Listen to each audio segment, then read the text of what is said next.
So there are many things that make Pompey an iconic football club, from its fan base and Fratton Park to its rich history. And this week marks the end of the biggest campaign undertaken by the Pompey History Society to preserve the legacy of a club legend. And here to tell us more, we've made a double substitution on the balcony. The other two were making no impact in the final third. So we brought in Colin Farmery and Mick Comben. Good afternoon, guys. Thanks for joining me. Hi, George. Good afternoon. Yeah, our pleasure. So, Colin, first of all, then explain the significance of this fundraiser. Then, what's it all been about? Well, we around about sort of a couple of years or so, there was an opportunity to buy at auction two of Peter Harris's championship medals from the 1949 and 1950 seasons. Now, at the time, the History Society didn't have £25,000, but fortunately, a fan of ours who did have that kind of money said, "Well, I'll bid for them on your behalf, and if we're successful, then you need to raise the money and pay me back by December 2025, which is the centenary of Peter Harris's birth. He was born on December the 19th, 1925. Wow, okay, no pressure there then. You have to pay me back by December. Yeah. Mick, tell us about Peter Harris then, his contribution to this club. Oh, a massive contribution, George. Peter was, if you speak to all our older fans who were here at those games in 48, 49 and 49, 50, when we won what today is the Premier League, they would tell you that Peter was their favourite player. He was so fast. I'd love to compare him to Josh Murphy today. Peter used to punt the ball 20 yards in front of defenders and just run past them, and there was no one better. He was a Pompey lad. He started as a carpenter. He played for Gosport Borough. He then signed for us. He played twice for England. He didn't have a great England career because he was kept out of the England side by Stanley Matthews and Tom Finney, which was bad news for him, right? But he was a great player for us. So how have the History Society been raising this money then? Because £25,000 is quite the target, isn't it? Indeed. Well, the fund was kicked off by a guy called Jerry Spraggs, who was one of the co-authors of the 125 history. He sadly died shortly after the book was published, but his fee for the book of £1,000 kicked the fund off when we began fundraising. Since then, we've had donations from fans. You know, there are fans who kind of remember Peter who wanted to put some money in. We've had fans whose dad, it was their favourite player. So we've raised around about £20,000 through donations. But also what we do as a History Society as well is we do other fundraising. We publish books, so we put some money from that towards it. We run the tours at Fratton Park on behalf of the club, and that gets us a revenue share as well. So we're getting pretty close to it, I have to say, and it's very close to getting over the line, but we're hoping we're going to get there. So you had the final push in the last couple of weeks, and one of the events you had was a curry night with some rather special dishes on offer, shall we say? Yeah, we did. The lovely people at the Akash restaurant in Albert Road really looked after us, and some of the dishes were Rogon Josh Murphy, Devlin Danzak, chicken tikka Massinu, Connor Cormer Chaplin and Bombay Bishop. So a great night. I love that. It all sounds so great. It's a shame I'm working. Yeah. So the big question is then, the £25,000 target, like we said, it's quite the target.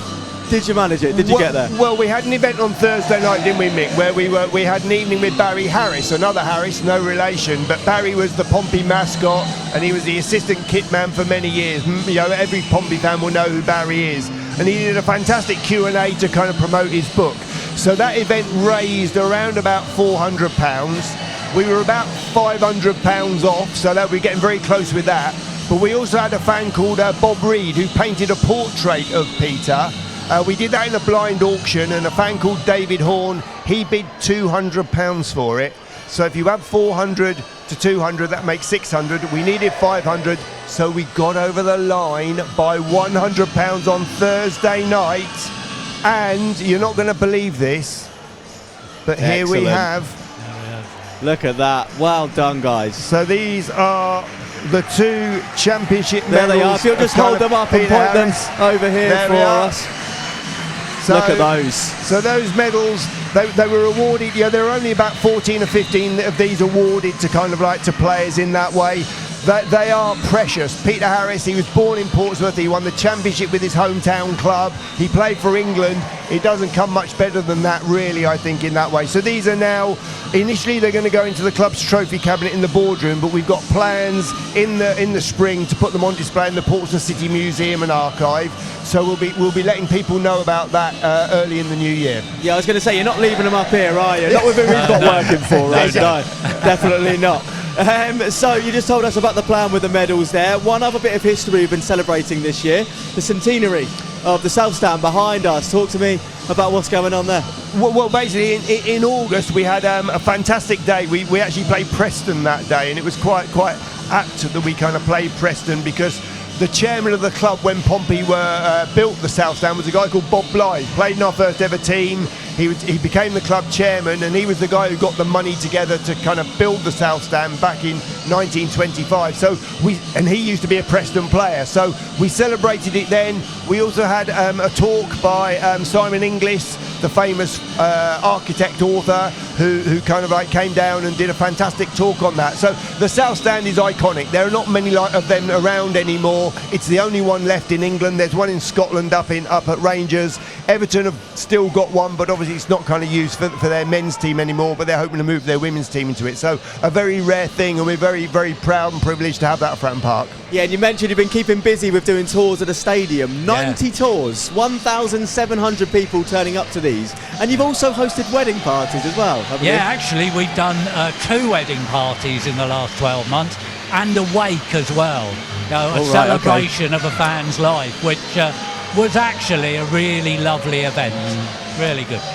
Colin, we should mention as well some sad news this week. The passing of goalkeeper David Best at the age of 82. Talk to me about his contribution to Pompey. Well, I mean, David came to Pompey in around about February, March 1974, and it was a kind of like a changing of the guard, really, because John Milkins, who had been our goalkeeper for a long time, David came in and kind of replaced him. John moved on to Oxford, but David played 53 games for us. He was coming towards the end of his career, but we paid £22,500 to sign him from Ipswich Town. I think he was an interesting goalkeeper because he was ahead of his time in many ways, because he liked to come off his line and out of his penalty area quite a lot, and kind of like, you know, some of the fans in those days didn't take too kindly to that. And I think he was known from time to time to take the odd throw in as well if he kind of felt the urge. So he was a bit of an interesting, eccentric character. He left Pompey in 1975, but he played 53 games for us. But as we always say, you know, kind of once you've played at least one game for Pompey, you're a Blue, and you're always a Blue. Lovely. Mick, before we let you go, we're going to test some recent Pompey history knowledge of yours now. Dear. So, this is your second outing up here with us. It was a year and 6 days ago, in fact, we last had you up here on the 7th of December 2024. We'd also just played Swansea as well and returned to Fratton Park for a home game that day.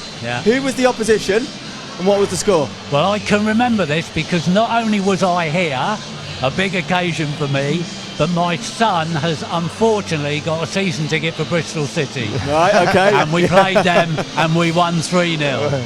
Yeah, that's right. Do you remember the goal scorers that day? No. Well, there we go. We knew we would. It was Colby Bishop, Josh Murphy and Callum Lang. We'd quite like to see something like that today, wouldn't we? Well, it'd be fantastic if we could kind of get a result today. In actual fact, it's my granddaughter, Scarlett Loader. It's her first game today. So she's aged 9. She's in the South Stand. So she's really excited about it. But she's got her friend Imogen, who's actually, her dad's a Blackburn fan, and her friend Imogen's in with the Blackburn fans. So they're all coming around to our house afterwards. So somebody's going to be happy and somebody isn't. Very good. Oh, come on. We want a right result for you today. But also, it's quite significant today, isn't it? Because looking at the front of the programme here that we have on the table, there you go. It's Peter Harris. Yeah, exactly. A big day. Exactly that. So before we let you go, then I've got one more for you, possibly the hardest question of the lot.